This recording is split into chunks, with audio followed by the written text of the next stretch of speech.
Assalamualaikum warahmatullahi wabarakatuh. Yang kami hormati Ibu Hetika sebagai dosen pengampu mata kuliah Manajemen Keuangan. Kami dari kelompok 11 ingin mempresentasikan tentang analisis kesehatan keuangan PT Adaro Energi Tbk periode 2021 sampai 2023 dan strategi perbaikan. Sebelumnya, izinkan kelompok kami untuk memperkenalkan diri terlebih dahulu. Perkenalkan, saya Azara Galuh Putri Adian dengan NIM belakang 320.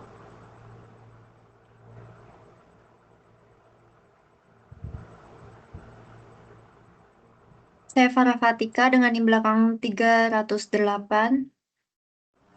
Saya Nindya Gina Sangliti Nagari dengan NIM 306. Jadi, yang pertama ada pendahuluan. Analisis proyek ini berfokus pada PT Adaro Energi Tbk, yaitu salah satu perusahaan pertambangan terbesar kedua di Indonesia dan produsen batu bara terkemuka. PT Adaro Energi bergerak di berbagai bidang energi seperti pertambangan, jasa pelabuhan, pengerukan, pemasaran, dan pembangkit listrik, berlokasi di Kalimantan Selatan. Perusahaan ini mengelola tambang batubara terbesar di Indonesia. Didirikan pada 28 Juli 2004 dan tercatat di Bursa Saham pada 16 Juli 2008. PT Adaro Energi Tbk ini menjadi pilihan objek penulisan analisis karena skala operasionalnya yang besar dan relevansi data keuangannya.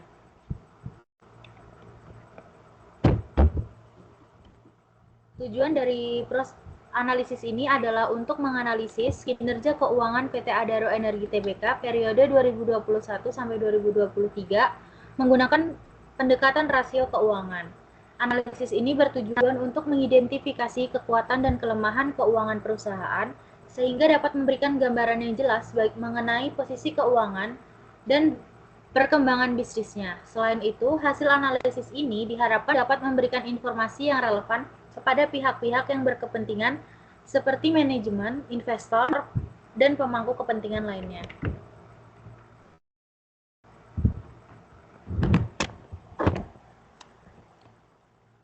Selanjutnya ini ada grafik. Yang pertama ada grafik pendapatan bersih. Jadi maksud grafik di sini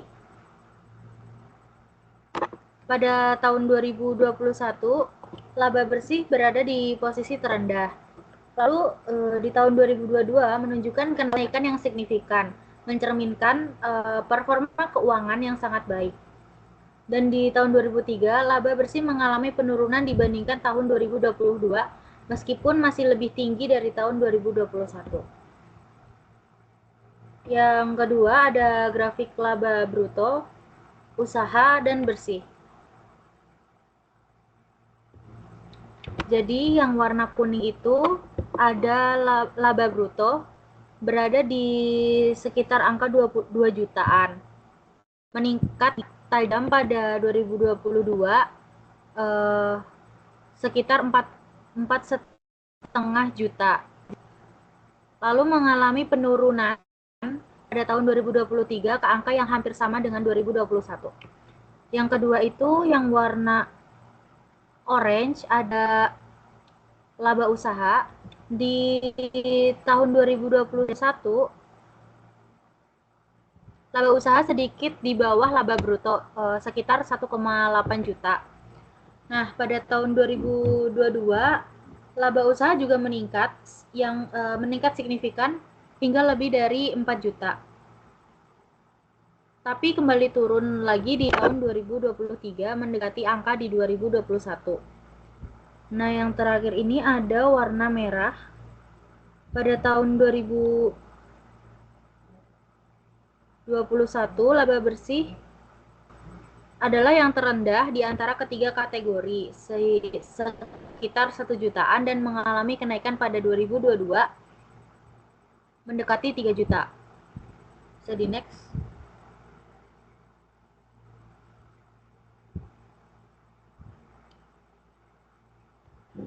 Yang ketiga ada grafik liabilitas dan ekuitas terhadap total aset. Jadi yang garis merah itu adalah rasio liabilitas terhadap total aset. Pada tahun 2021, rasio berada di sekitar 20%, menunjukkan bahwa hanya sebagian kecil aset perusahaan yang didanai oleh liabilitas atau utang. Lalu di 2022, rasio menurun sekitar 18%, menunjukkan bahwa adanya pengurangan terhadap ketergantungan pada liabilitas atau utang. Dan di 2023, rasio semakin turun hingga mendekati 15%, memperlihatkan pengelolaan liabilitas yang lebih efisien. Lalu selanjutnya yang warna garis hijau itu adalah rasio ekuitas terhadap total aset. Di tahun 2021, rasio berada di sekitar 80%, menandakan mayoritas aset perusahaan didanai oleh ekuitas atau modal sendiri. Di tahun 2022, rasio meningkat sedikit menjadi 82%, yaitu mengindikasikan kenaikan kontribusi ekuitas dalam pendanaan aset. Dan di 2023, rasio terus naik hingga mendekati 85%. Dan hal ini menegaskan dominasi ekuitas sebagai sumber pendanaan. Jadi kesimpulannya PT Adaro itu semakin mengurangi penggunaan liabilitas sebagai sumber pendanaan dari tahun 2021 sampai 2023. Kontribusi ekuitas terhadap total aset meningkat secara konsisten, menunjukkan peningkatan kesehatan keuangan perusahaan dan potensi kemandirian finansial yang lebih baik. Dan yang keempat ini ada grafik aset, liabilitas, dan ekuitas. Grafik ini menunjukkan perbandingan aset, liabilitas, dan ekuitas pada perusahaan selama periode 2021 sampai 2023. Aset ada di warna biru, mengalami peningkatan dari tahun 2022, namun sedikit menurun pada tahun 2023.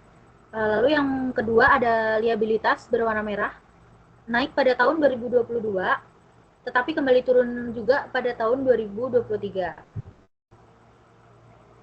Nah, yang terakhir ada ekuitas di warna hijau, itu terus meningkat secara signifikan dari 2021 hingga 2023.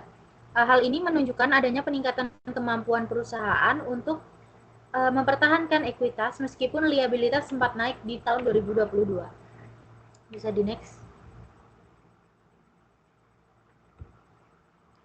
Nah, selanjutnya ini ada nomor 5 ada laba bersih per tahun. Di tahun 2021, laba bersih berada di angka sekitar 1 juta. Lalu di tahun 2022, laba bersih meningkat signifikan hingga lebih dari 2,5 juta. Menunjukkan pertumbuhan kinerja perusahaan yang kuat. Lalu di tahun 2023, laba bersih mengalami penurunan dibanding 2022, tetapi tetap lebih tinggi dari tahun 2021. Jadi secara keseluruhan, meskipun terjadi penurunan laba di tahun 2023, perusahaan tetap menunjukkan tren laba bersih yang relatif stabil dan lebih baik dibandingkan tahun awal. Jadi yang terakhir ada grafik pendapatan bersih versus laba bruto. Di situ ada pendapatan bersih berwarna biru. Di tahun 2021, pendapatan bersih berada di sekitar 1 juta. Lalu di 2022 mengalami peningkatan yang signifikan hingga mencapai lebih dari 2,5 juta. Dan di tahun 2023, pendapatan bersih kembali turun ke angka yang mendekati 1,5 juta. Lalu yang kedua itu ada warna kuning, yaitu laba bruto. Di tahun 2021, laba bruto berada di sekitar 2 jutaan, lalu meningkat di tahun 2022 hingga lebih dari 4,5 juta. Lalu di 2023, laba bruto mengalami penurunan yang signifikan hingga kembali mendekati ke angka 2 juta, sejajar dengan tahun 2021. Jadi kesimpulannya, pada tahun 2022 terjadi peningkatan besar baik pada pendapatan bersih maupun laba bruto yang menunjukkan performa keuangan perusahaan yang sangat baik. Lalu penurunan pada 2023 baik pada pendapatan bersih maupun laba bruto bisa jadi disebabkan oleh faktor eksternal ataupun internal seperti penurunan permintaan pasar atau kenaikan biaya operasional. Lalu rasio laba bruto terhadap pendapatan bersih tetap tinggi, mengindikasikan bahwa efisiensi operasional tetap terjaga selama periode tersebut. Materi selanjutnya akan disampaikan oleh rekan saya.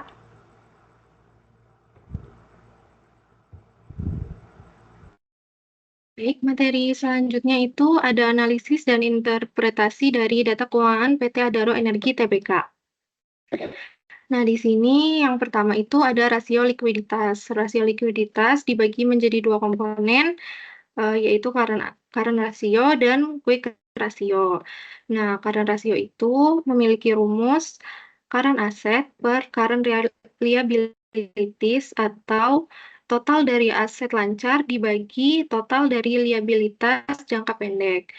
Di tahun 2021, PT Adaro Energi memiliki current ratio sekitar 208,4%, lalu 2022 yaitu sebesar 217,3% dan 2023 201,4%. Sedangkan untuk quick ratio-nya dengan rumus current asset dibagi inventory per current liabilities atau total dari aset lancar dikurangi persediaan dibagi total dari liabilitas jangka pendek. Nah, di 2021 quick ratio-nya menghasilkan 199,2% dan di tahun 2022 menghasilkan 209,1% dan 2023 193,4%. Nah, current ratio dan quick ratio PT Adaro Energi Tbk ini cenderung stabil selama periode 2021 sampai 2023 dengan sedikit penurunan pada tahun 2023. Nilai current ratio yang di atas 200% selama 3 tahun berturut-turut menunjukkan bahwa perusahaan memiliki kemampuan yang sangat baik dalam memenuhi kewajiban jangka pendeknya. Artinya, aset lancar perusahaan lebih dari cukup untuk menutupi utang lancarnya. Lalu, untuk nilai quick ratio yang juga di atas 190% selama 3 tahun menunjukkan bahwa perusahaan memiliki likuiditas yang sangat baik, bahkan jika tidak memperhitungkan persediaan. Ini mengindikasikan bahwa perusahaan memiliki aset lancar lain yang cukup untuk membayar hutang lancarnya. PT Adaro Energi Tbk memiliki posisi likuiditas yang kuat selama periode 2021 hingga 2023. Kesimpulannya, perusahaan ini memiliki kemampuan yang sangat baik dalam memenuhi kewajiban jangka pendeknya. Stabilitas rasio likuiditas menunjukkan bahwa manajemen perusahaan mampu mengelola aset dan liabilitas jangka pendek dengan baik. Meskipun terdapat penurunan pada tahun 2023, secara keseluruhan kondisi likuiditas perusahaan masih sangat baik. Next.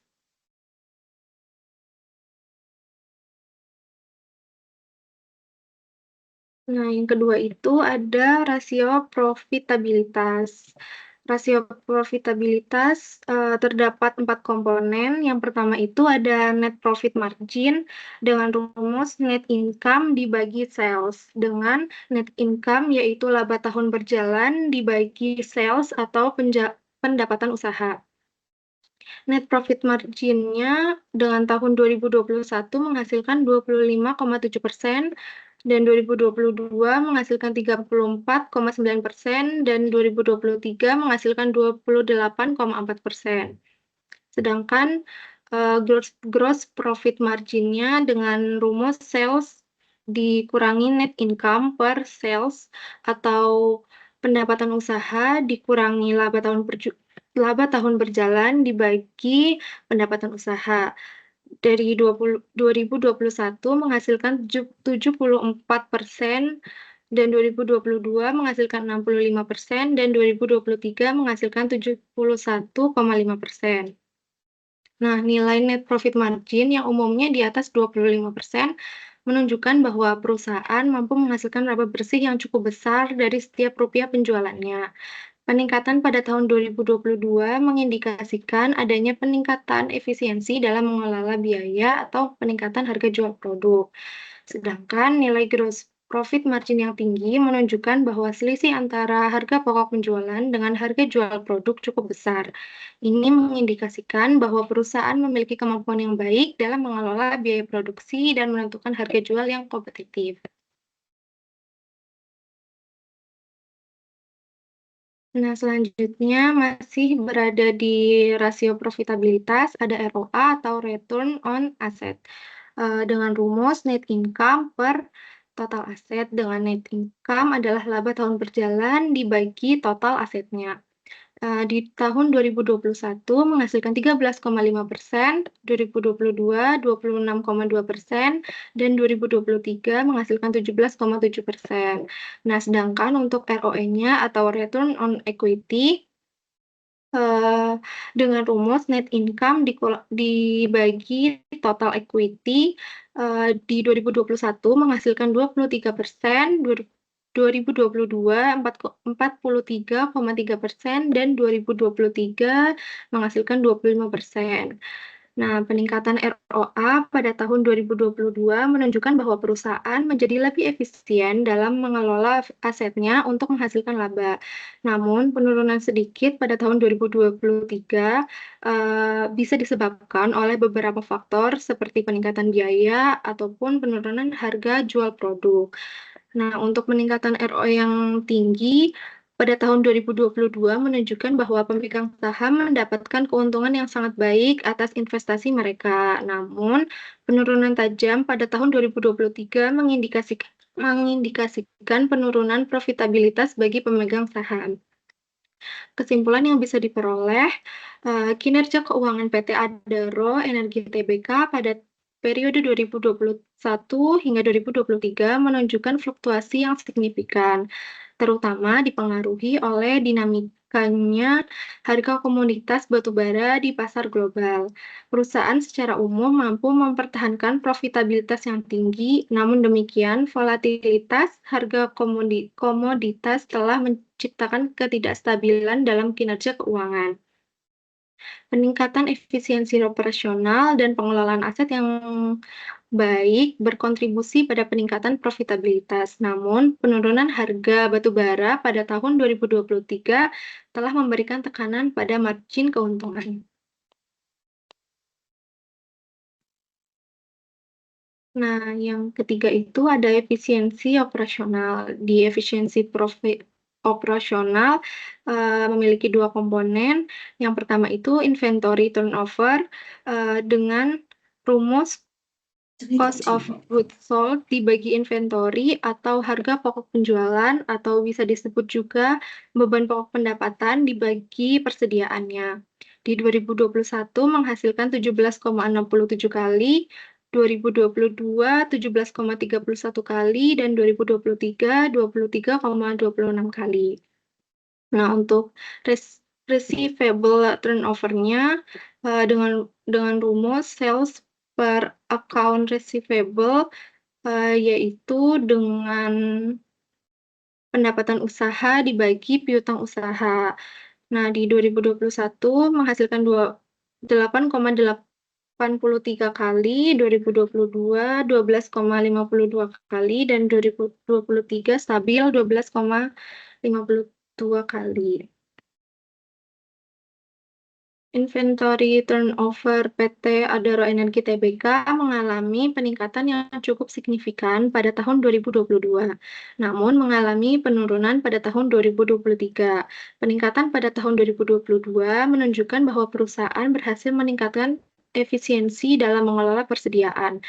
Namun, penurunan pada tahun 2023 mengindikasikan adanya sedikit penurunan efisiensi. Kemungkinan hal ini disebabkan oleh beberapa faktor seperti peningkatan produksi, perubahan strategi persediaan, atau kondisi pasar yang tidak menentu. Sedangkan receivable turnover PT Adaro Energi Tbk terjadi peningkatan yang cukup signifikan dari tahun 2001 hingga 2022. Namun relatif stabil pada tahun 2023.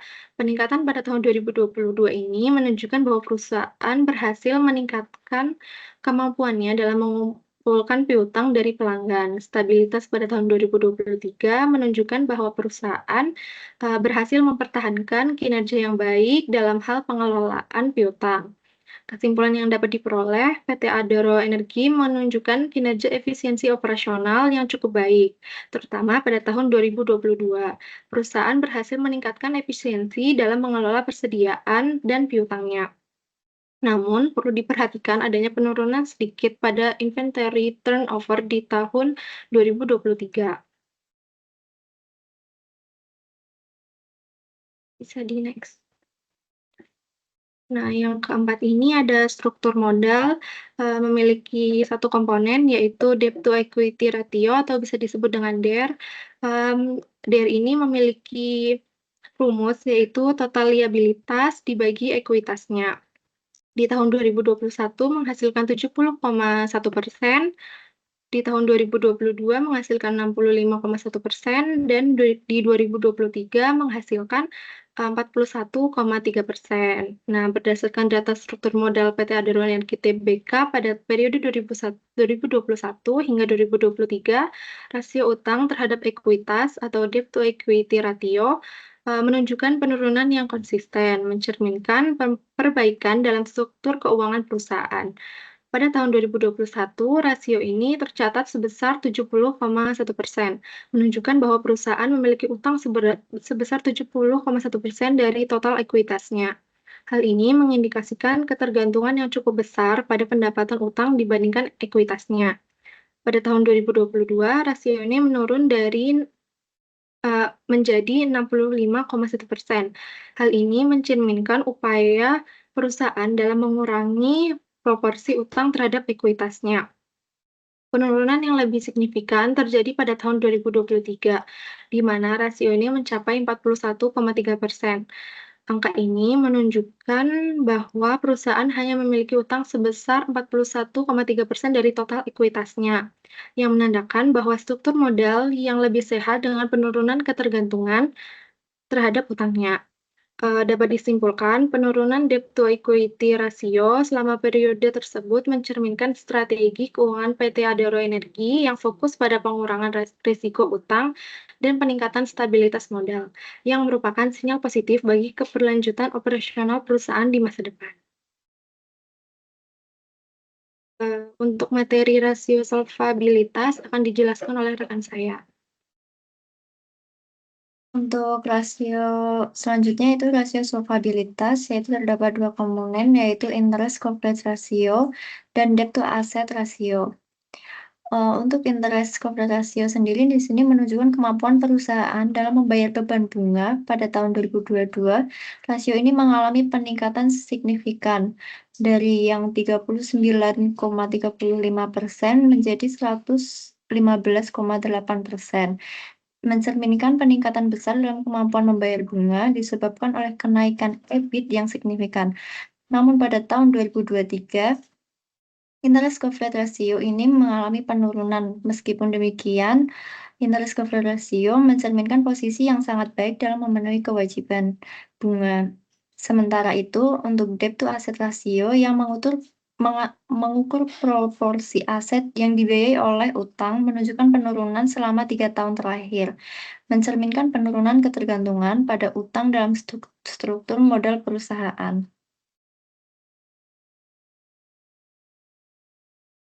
Selanjutnya, ada analisis SWOT keuangan. Yang pertama ada kekuatan. PT Adaro Energi Indonesia memiliki keunggulan finansial berupa arus kas operasional yang konsisten, menunjukkan efisiensi dan kemampuan memenuhi kewajiban tanpa banyak bergantung pada pinjaman. Likuiditasnya juga kuat, didukung oleh saldo kas yang besar, memberikan fleksibilitas menghadapi ketidakpastian pasar atau ekspansi strategis. Untuk kelemahannya sendiri, PT Adaro ketergantungan pada industri batubara sebagai sumber pendapatan utama. Hal ini membuat perusahaan rentan fluktuasi harga batubara di pasar global dan perubahan permintaan akibat transisi energi menuju sumber energi terbarukan. Liabilitas yang cukup besar juga menjadi salah satu tantangan, terutama jika tidak dikelola dengan baik, karena dapat membebani arus kas di masa depan. Lalu selanjutnya ada peluang, di mana perusahaan PT Adaro ini memiliki peluang besar untuk mendiversifikasi bisnis ke sektor energi bersih melalui anak usahanya, seperti Adaro Clean Energy Indonesia. Permintaan energi yang meningkat di Asia Tenggara dan dukungan pemerintah Indonesia terhadap investasi negeri menciptakan potensi ekspansi dan penguatan posisi di sektor ini. Kolaborasi dengan mitra strategis juga berpotensi meningkatkan inovasi dan kapasitas bisnis perusahaan. Untuk ancamannya sendiri, perusahaan ini menghadapi tantangan berupa regulasi lingkungan yang ketat, fluktuasi harga batu bara, tekanan sosial dari masyarakat dan LSM, serta persaingan ketat di pasar lokal dan global. Hal ini dapat meningkatkan biaya operasional, membatasi ekspansi, dan mempengaruhi pendapatan serta proyek baru. Lalu selanjutnya ada kesimpulan, yaitu PT Adaro Energi Tbk periode 2021 sampai 2023 menunjukkan kinerja yang solid dengan likuiditas tinggi, profitabilitas kompetitif, dan struktur modal yang semakin sehat. Likuiditas berada di atas 200%, sementara profitabilitas mencatat peningkatan pada 2022, meskipun penurunan pada 2023 akibat fluktuasi harga batu bara. Struktur modal membaik dengan pengurangan utang dan solvabilitas tetap kuat. Namun, perusahaan masih menghadapi risiko ketergantungan pada batu bara dan regulasi lingkungan yang ketat. Diversifikasi ke energi terbarukan dan peningkatan efisiensi operasional disarankan untuk mendukung keberlanjutan dan daya saing jangka panjang. Sekian presentasi dari kelompok kami. Mohon maaf apabila ada kesalahan.